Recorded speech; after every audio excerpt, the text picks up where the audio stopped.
Back to knowledge garden.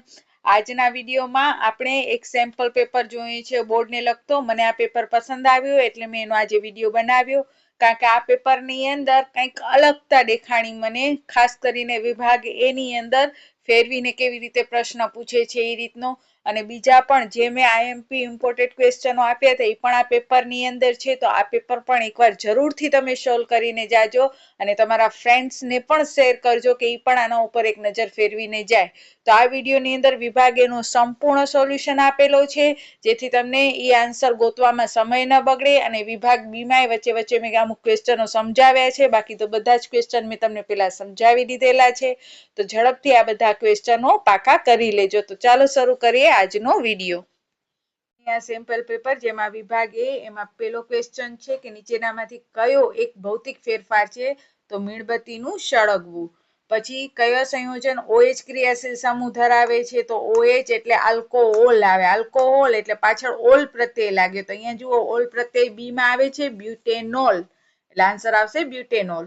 વનસ્પતિઓને ઉર્જા આપતા કાર્બોદિતોનું સંગ્રહ સ્ટાર્ચના કણ સ્વરૂપે થાય છે। વિદ્યુત સ્થિતિમાનનો તફાવત માપન સાધન કયા સાધન દ્વારા થાય છે? તો વોલ્ટામીટર આવશે, વોલ્ટમીટર। પછી શબ્દકોશમાં જોવા મળતા નાના અક્ષરો વાંચવા માટે, તો નાના અક્ષરો વાંચવા આપણે બહિર્ગોળ લેન્સનો ઉપયોગ કરીએ છીએ, અને 25 સેમી કરતા વધુ હોય એનું અંતર, એટલે આપણે લખશું 50 સેમી કેન્દ્ર લંબાઈ વાળો બહિર્ગોળ લેન્સ। પછી માનવ આંખ પોતાના આ ભાગ ઉપર પ્રતિબિંબ રચે છે, તો નેત્રપટલ। પછી પેન્ટેન, તો એ 3 સમઘટક ધરાવે છે, પણ જો સંયોજકતા પૂછે તો 4 લખવાની, સમઘટક। સહસંયોજક બંધ પૂછે તો પણ 4 લખવાનું, પણ સમઘટક તો 3। સ્ત્રીમાં દર ખાલી જગ્યા દિવસે અંડપીંડમાંથી અંડકોષ મુક્ત થાય તો 28 દિવસે। પછી ખાલી જગ્યાની દિવાલ જાડી અને સ્થિતિસ્થાપક હોય તો ધમનીની। પ્રત્યેક પિતૃકોષથી રંગસૂત્રની પ્રત્યેક જોડમાં માત્ર ખાલી જગ્યા રંગસૂત્ર એક જનન કોષમાં આવે તો 1, કારણ કે જોડમાં 2 હોય અને પ્રત્યેકમાંથી એક આવે। સામાન્ય દ્રષ્ટિ ધરાવતી વ્યક્તિ માટે અહીંયા દૂરનું બિંદુ કીધું છે, ખાસ ધ્યાન રાખજો, નહીં તો ભૂલથી 25 સેમી લખી આવશો। દૂરનું બિંદુ કઈ છે એટલે અનંત લખવાનું। પછી જોડકા, એમાં લંબમજાની અંદર આવશે લાળ રસનું ઝરવું, સેતુની અંદર આવશે શ્વાસોશ્વાસની ક્રિયા। પ્રથમ પોષક સ્તર તો પ્રથમ પોષક સ્તર એટલે સ્વયંપોષી, અને દ્વિતીય પોષક સ્તર એટલે આવશે શાકાહારી। પછી સંયોગીકરણની પ્રક્રિયા એટલે શું? ઉદાહરણ આપીને સમજાવો, તો જે રાસાયણિક પ્રક્રિયામાં 2 કે 2 થી વધારે પ્રક્રિયકો ભેગા મળી અને એક નિપજ બનાવે તો તેની રાસાયણિક પ્રક્રિયાને સંયોગીકરણની પ્રક્રિયા કહેવાય। અહીંયા જરૂરી નથી કે ચોપડીમાં કે નવનીતમાં કે તમે જે કાંઈ મટીરિયલ વાપરો છો એના જ ઉદાહરણ લખવા, તમે સંયોગીકરણના સિમ્પલ ઉદાહરણ પણ લખી શકો છો, માત્ર શરત એટલી હોવી જોઈએ કે તે સંયોગીકરણની પ્રક્રિયા હોવી જોઈએ।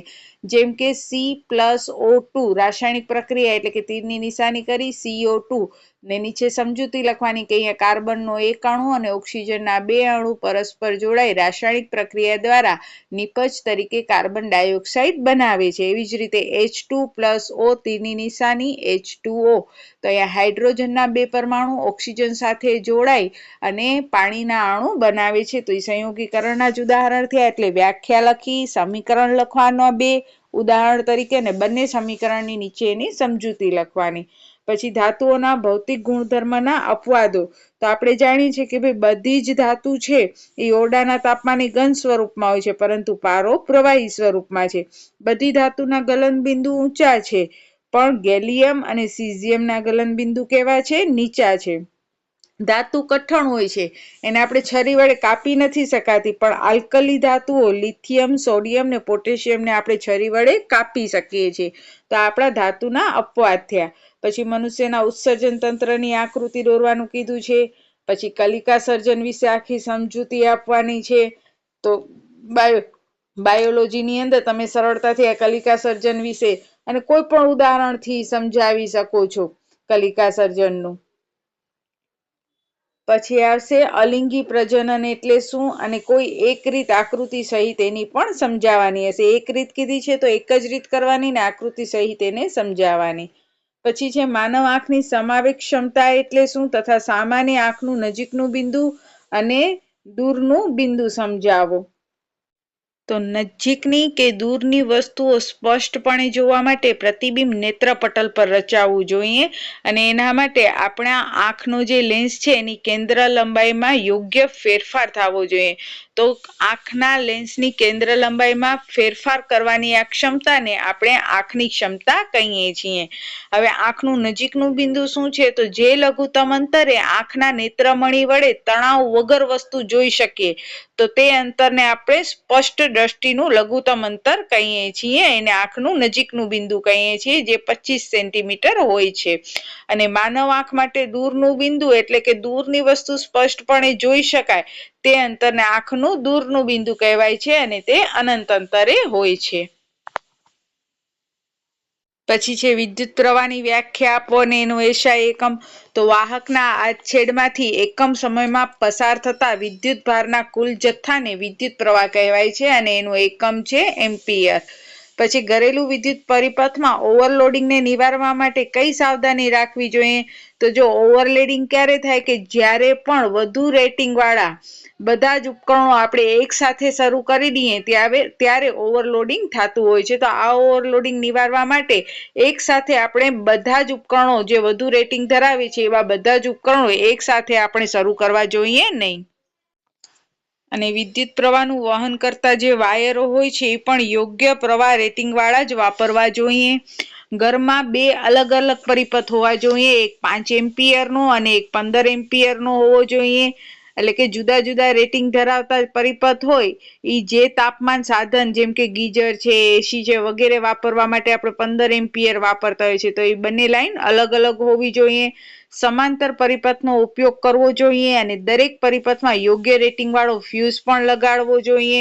ઊંચો પાવર રેટિંગ ધરાવતા વિવિધ વિદ્યુત સાધનો જેમ કે ઇસ્ત્રી, ગીઝર, એસી છે તો બધેને એક સાથે આપણે ક્યારેય ચાલુ કરવા જોઈએ નહીં. ઘણા બધા વિદ્યુત સાધનો એક જ સોકેટમાં એક સાથે વાપરવા જોઈએ નહીં અને 5 થી 6 વર્ષ પછી આપણા જે જૂના વાયરો હોય એને બદલાવી નાખવા જોઈએ અને ચોક્કસ પ્રવાહ રેટિંગ વાળા અને સારું અવાહક આવરણ ધરાવતા તાર વાપરવા જોઈએ અને સારી ગુણવત્તા ધરાવતા પીવીસી ના જ વાયર વાપરવા જોઈએ. પછી છે સ્વચ્છ ભારત અભિયાન અંતર્ગત કચરાના નિકાલની સમસ્યાને ઓછી કરવા તમે શું યોગદાન આપી શકશો? તો આપણે જ્યાં ત્યાં કચરો ઘા કરશું નહીં. કચરાના પ્રકાર પ્રમાણે જ આપણે કચરો ઘા કરશું. જેમ કે જે જૈવ વિઘટનીય કચરો છે તેનો ઉપયોગ ખાતર બનાવવા માટે કરી શકીએ છીએ. જે અવિઘટનીય કચરો છે તો અવિઘટનીય કચરો ઉત્પન્ન ન થાય એની પૂરી કાળજી રાખશું. કચરાને પાણીની અંદર કે એમાં ઘા નહીં કરી જેથી જલ પ્રદૂષણ ન થાય. તો આવી રીતે આપણે સ્વચ્છ ભારત અભિયાન અંતર્ગત કચરાના નિકાલની સમસ્યાને ઓછી કરી શકીએ છીએ. બને એટલો કચરો ઓછો કરશું અને રીયુઝ થઈ શકે એવી વસ્તુઓ વાપરશું જેથી કરીને કચરો ઓછો થાય. પછી તફાવત આપો જૈવ વિઘટનીય કચરો અને જૈવ અવિઘટનીય કચરો. તો જેનું જીવો દ્વારા વિઘટન થઈ શકે એને જૈવ વિઘટનીય કચરો કહેવાય. જેનું વિઘટન ન થઈ શકે જીવો દ્વારા એને જૈવ અવિઘટનીય કચરો કહેવાય. જૈવ વિઘટનીય કચરો છે પર્યાવરણ માટે નુકસાનકારક ઓછો હોય છે, જ્યારે જૈવ અવિઘટનીય કચરો છે એ પર્યાવરણ માટે નુકસાનકારક હોય છે. જૈવ વિઘટનીય કચરાથી જૈવિક વિશાલન થતું નથી પણ જૈવ અવિઘટનીય કચરાથી જૈવિક વિશાલન પણ થાય છે. જૈવ વિઘટનીય કચરો છે જેમ કે શાકભાજી કે સડેલા શાકભાજી હોય, છાલ હોય કે કોઈ પણ વનસ્પતિજન્ય કચરો હોય જેને જૈવ વિઘટનીય કચરો કહેવાય છે. જ્યારે જૈવ અવિઘટનીય કચરામાં પોલિથીન આવે, ડીડીટી આવે, કાચ આવે કે જેનું વિઘટન થતું નથી. પછી ગ્લુકોઝના ઓક્સિડેશન વડે ઉર્જા પ્રાપ્ત કરવાના વિવિધ પરિપથો કયા છે? તો એનો આખો ચાર્ટ આપેલો છે જીવ વિજ્ઞાનની અંદર. તો હા, શ્વાસોશ્વાસ માટેનું જે જારક અજારકનું જે ચાર્ટ આપેલો છે એ ચાર્ટ અહીંયા દોરવાનો છે. પછી જમણા હાથના અંગૂઠાનો નિયમ આકૃતિ સહિત સમજાવવાનું છે. પછી વિભાગ સી ની અંદર જુઓ વિસ્થાપનની પ્રક્રિયા. મોસ્ટ આઈએમપી છે વધુ સક્રિય ધાતુનો ટુકડો ઓછી સક્રિય ધાતુના દ્રાવણમાંથી તેને મુક્ત કરે તો એ રાસાયણિક પ્રક્રિયાને વિસ્થાપન કહીએ છીએ. એના માટે પણ તમે કાના કા માંગે વાળી આખી લાઈન તૈયાર કરો તો અહીંયા જો કાના કા માગે એલા, માગે એટલે Mg ને એલા એટલે એલ, તો મેગ્નેશિયમ ને એલ્યુમિનિયમ, તો મેગ્નેશિયમ પહેલા આવે તો મેગ્નેશિયમ વધુ સક્રિય ધાતુ છે અને એલ્યુમિનિયમ ઓછી સક્રિય ધાતુ છે. તો તમે સમીકરણ બનાવી શકો કે મેગ્નેશિયમ ને એલ્યુમિનિયમ સલ્ફેટના દ્રાવણમાં નાખીએ એટલે Mg+L Al2SO4, તો મેગ્નેશિયમ છે એ એલ્યુમિનિયમને મુક્ત કરશે અને મેગ્નેશિયમ સલ્ફેટ બની જશે. તો આ વિસ્થાપનની પ્રક્રિયા થઈ કહેવાય. પછી તેવી જ રીતે ઇમ્પોર્ટેન્ટ છે ભૂંજન અને કેલ્સિનેશનની પ્રક્રિયા. સલ્ફાઇડ યુક્ત કાચી ધાતુને વધુ માત્રામાં હવાની હાજરીમાં ગરમ કરવામાં આવે તો તે ધાતુના ઓક્સાઇડ બનાવે. એ પદ્ધતિને આપણે ભૂંજન કહીએ છીએ. એના ઉદાહરણ તરીકે લખી શકો તમે ઝીંક સલ્ફેટ વત્તા ઓક્સિજન, તો ઝીંક ઓક્સાઇડ અને સલ્ફર ડાયોક્સાઇડ મુક્ત થાય છે, જે તમારી ચોપડીમાં પણ આ ઉદાહરણ આપેલો છે. પછી કાર્બોનેટ એટલે કેલ્સિનેશન એટલે શું, તો કાર્બોનેટની કાચી ધાતુને મર્યાદિત માત્રામાં હવાની હાજરીમાં ગરમ કરવામાં આવે તો તે પણ ધાતુના ઓક્સાઇડમાં ફેરવાય છે, જેને કેલ્સિનેશન કહેવાય છે. અને એની અંદર તમે ઉદાહરણ તરીકે લખી શકો ઝીંક કાર્બોનેટને ગરમ કરવાથી ઝીંક ઓક્સાઇડ અને કાર્બન ડાયોક્સાઇડ મળે છે. ભૂંજનની અંદર ઓક્સિજન છે એ પ્રક્રિયકમાં લખવાનું, જ્યારે કેલ્સિનેશનની અંદર ઓક્સિજનને પ્રક્રિયકમાં લખવાનું નથી. પછી ધાતુ અધાતુ વચ્ચેના ગુણધર્મ, તો ધાતુને ખેંચીને તાર બનાવી શકાય છે, અધાતુને ખેંચીને તાર નથી બનાવી શકાતું. ધાતુ બધે ઘન સ્વરૂપમાં જ હોય છે, અધાતુ છે એ વાયુ સ્વરૂપમાં જોવા મળે છે. પછી ધાતુને ટીપીને પતરા બનાવી શકાય, અધાતુમાંથી પતરા ન બનાવી શકાય. પછી ધાતુ છે તો ધાતુ વિદ્યુતનું સુવાહક છે, તો અધાતુ વિદ્યુતને અવાહક હોય છે. ધાતુ સખત હોય છે તો અધાતુ સખત હોતી નથી. તો આવા તો ઘણા બધા ભૌતિક ગુણધર્મ છે જે તમે પાકા કરી લીધેલા છે, 8માંથી જ આવે છે. પછી પરાવર્તી કમાન પણ મોસ્ટ આઈએમપી છે. સપુષ્પી વનસ્પતિમાં લિંગી પ્રજનન સમજાવો એટલે ફૂલના આડછેદવાળો આખો લખવાનું છે. પછી સ્ત્રીના ભ્રૂણના નિર્માણની, અહીંયા ભ્રૂણ નહીં આવે પણ ભ્રૂણ આવશે, તો બાળકના જન્મ સુધીની આખી પ્રક્રિયા મોસ્ટ આઈએમપી ક્વેશ્ચન છે આ પણ.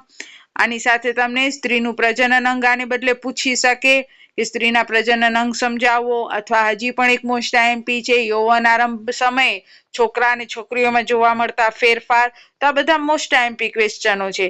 અને ખાસ કરીને ફિઝિક્સની અંદર તમને જે લેન્સની આકૃતિઓ છે, અંતર્ગોળ અરીસાની આકૃતિઓ અને લેન્સની આકૃતિ, કે વસ્તુનું સ્થાન ક્યાં છે, એનું પ્રતિબિંબ કેવું પડે છે, ક્યાં પડે છે, તો ઈ આઈએમપી તો બોર્ડના પેપરમાં હોય ને હોય જ છે, કારણ કે ઈ આકૃતિઓ મોસ્ટ આઈએમપી છે અને તમને પરીક્ષામાં પૂછાય જ છે. પછી છે વક્રીભવનની વ્યાખ્યા અને નિયમો, તો પ્રકાશનું કિરણ સપાટી પર અથડાય અને પાછું વળે તો આ ઘટનાને વક્રીભવન કહેવાય, અથવા પ્રકાશના વિચલનને વક્રીભવનની, અહીંયા ભૂલથી પરાવર્તનની વ્યાખ્યા બોલી, પણ વક્રીભવન એટલે પ્રકાશનું કિરણ છે એ સપાટીમાંથી પસાર થાય, પરાવર્તક સપાટીમાંથી પસાર થાય ત્યારે તે લંબથી દૂર અથવા લંબની નજીક આવે છે, એટલે કે તેનું વિચલન થાય છે. તો આ ઘટનાને આપણે વક્રીભવન કહીએ છીએ. અને તેના નિયમો, તો વક્રીભવન કિરણ, વક્રીભૂત બિંદુ, વક્રીભૂત કોણ અને સમતલ પરાવર્તક સપાટી આ બધા એક જ બિંદુમાં એક જ સમતલમાં આવેલા હોય છે. પછી અવરોધનો સમાંતર જોડાણ અને શ્રેણી જોડાણ બે મોસ્ટ ઇમ્પોર્ટન્ટ છે. બંનેમાંથી એક ક્વેશ્ચન, એક સૂત્ર તો તારવવાનું તમને હશે જ. પછી મેં તમને પહેલા જ કીધું હતું એ પ્રમાણે દૈનિક જીવનમાં પીએચ નું મહત્વ, આખો પ્રશ્ન કડોકડ પાકો કરી લેજો, કારણ કે ટુકડા સ્વરૂપે અથવા આખો પ્રશ્ન તમને પૂછાય છે. પછી મનુષ્યનું પાચન તંત્ર મોસ્ટ આઈએમપી પ્રશ્ન છે. પછી ખાવાની સોડા, હવે જો ખાવાની સોડા, ધોવાની સોડા, પ્લાસ્ટર ઓફ પેરિસ ને બ્લીચિંગ પાવડર, આ 4માંથી એક તો બનાવટ આવશે ને આવશે જ. પછી એસ્ટ્રીકરણ એટલે શું, તેના રાસાયણિક ગુણધર્મનો ઉપયોગ અને મનુષ્યમાં પોષણ આકૃતિ સહિત સમજાવો. તો આ બધા જ મોસ્ટ આઈએમપી ક્વેશ્ચનો છે આપણે પેપરની અંદર આપણે જોયા. તો આ બધા જ તમે કડોકડ પાકા કરી લેજો અને તમારા વધુ ને વધુ ફ્રેન્ડ્સને આ વિડીયો શેર કરજો, જેથી કરી અને હજી કોઈ પ્રશ્ન રહી ગયા હોય તો એ પાકા કરી લે. તો બસ આજના વિડીયોમાં આટલું જ. ત્યાં સુધી બધાને જય હિન્દ, જય ભારત. સૌ ભણે, સૌ આગળ વધે. બધા જ વિદ્યાર્થીઓને નોલેજ ગાર્ડન તરફથી બેસ્ટ ઓફ લક.